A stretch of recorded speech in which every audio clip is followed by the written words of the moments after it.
Bonjour et bienvenue pour cette correction d'exercice. Donc, je vous avais donné l'exercice 3 et 4 de la page 75 et 76 à faire. On va maintenant les corriger. Donc, dans cet exercice, trotte d'oiseaux, on vous présente plusieurs espèces de perdrix.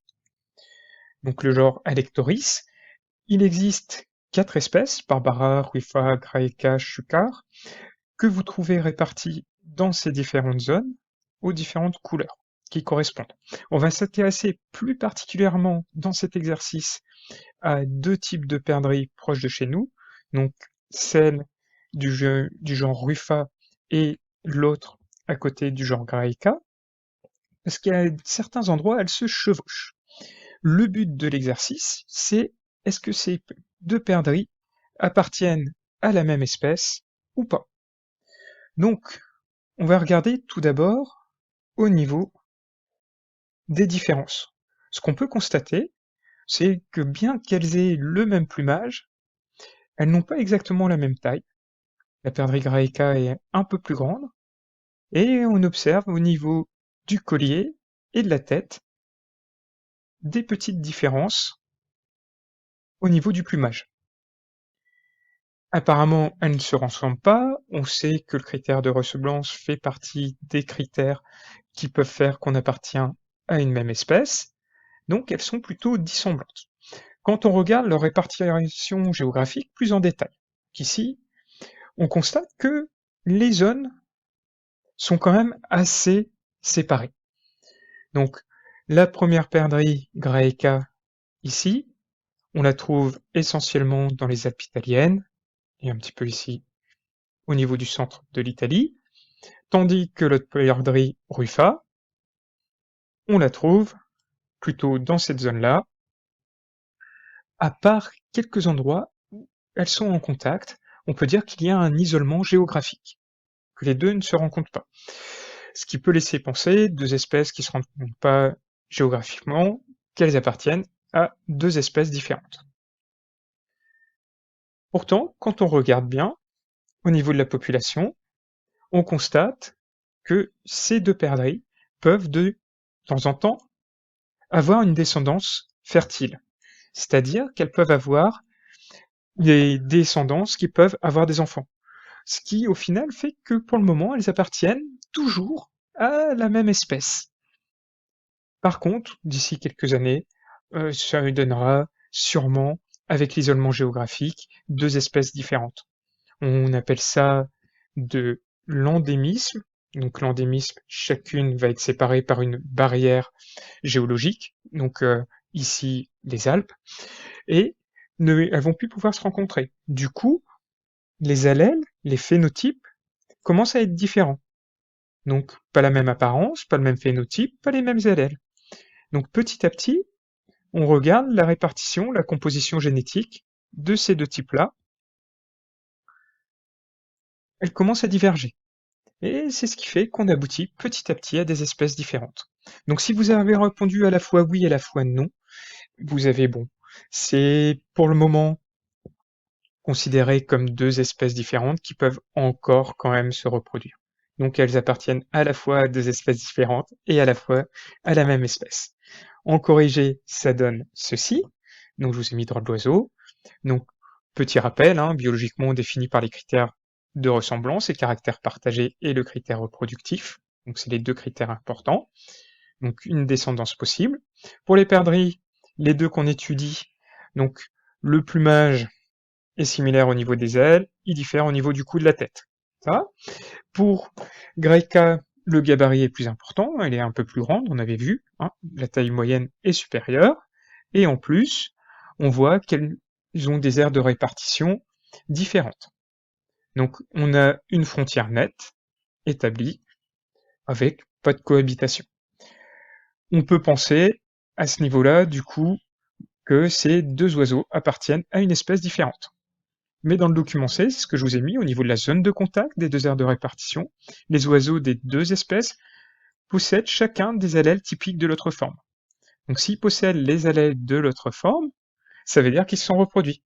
On ne peut pas avoir les allèles comme ça qui apparaissent subitement d'une autre espèce.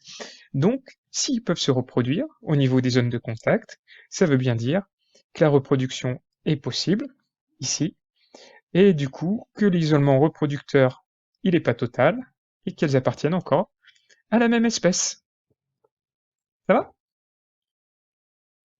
Donc voilà pour cet exercice-là.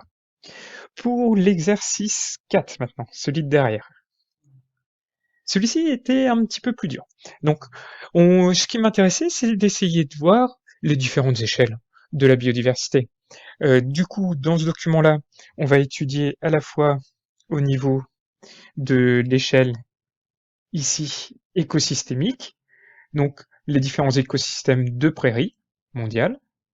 On va étudier l'échelle spécifique, donc la richesse spécifique qu'on peut voir là, au niveau du texte. Je ne sais pas si je vais réussir à zoomer. Hop, voilà. Il veut pas, évidemment. Bon, c'est pas grave. Donc, je vais vous zoomer le tableau. Donc, au niveau des richesses spécifiques, on regarde la richesse, par exemple, ici, de la flore, donc des fleurs, des plantes, dans plusieurs prairies mondiales.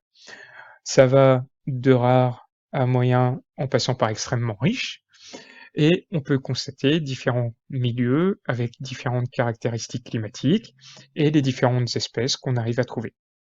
Les prairies sont des zones où on trouve normalement une grande biodiversité d'espèces. Donc, on vous présente pour ça, c'était pour l'échelle spécifique, différents types, et pour l'échelle intraspécifique, on va comparer différentes espèces. Donc ici, est-ce que j'arrive? Par exemple, ici au niveau du zèbre, les rayures, c'est un marquage qui va être unique. Chaque zèbre va avoir son type de rayure organisé de façon différente, un peu comme nous pour les empreintes digitales ou autres. Donc ça va être les variations intraspécifiques, donc les variations génétiques qu'on avait vues. Et tout ça, il va falloir, en s'appuyant sur les documents que vous avez, les différents documents, essayer de me l'expliquer. Ça va? Donc, différents relevés ici. Dans 4 savanes du Sahel, vous voyez, on ne trouve pas forcément les mêmes espèces de plantes. La diversité des plantes, quand on regarde bien, elle n'est pas si riche que ça. En fonction des milieux, forcément, c'est un milieu plutôt désertique, donc pas mal d'herbes hautes, mais avec une biodiversité bien plus faible, par exemple, que ce qu'on a nous au niveau du Jura ou autre. Alors, votre raisonnement, pour étudier les différentes échelles, il doit bien s'appuyer sur les documents. Aidez-vous des documents, justifiez à chaque fois ce que vous dites. Vous dites ça parce que vous avez vu ça dans tel document. Et vous donnez des exemples. Vous pouvez donner des valeurs, vous pouvez donner des exemples sur les documents. C'est ça qui est important. En correction, du coup, pour les différentes échelles, ça donne ceci. Donc, je vous ai mis le terme de prairie, ça s'entend au sens large comme une étendue herbeuse, savane, steppe, pâturage. C'est des exemples, ça, d'une diversité d'écosystèmes. Donc, la diversité écosystémique, la première échelle.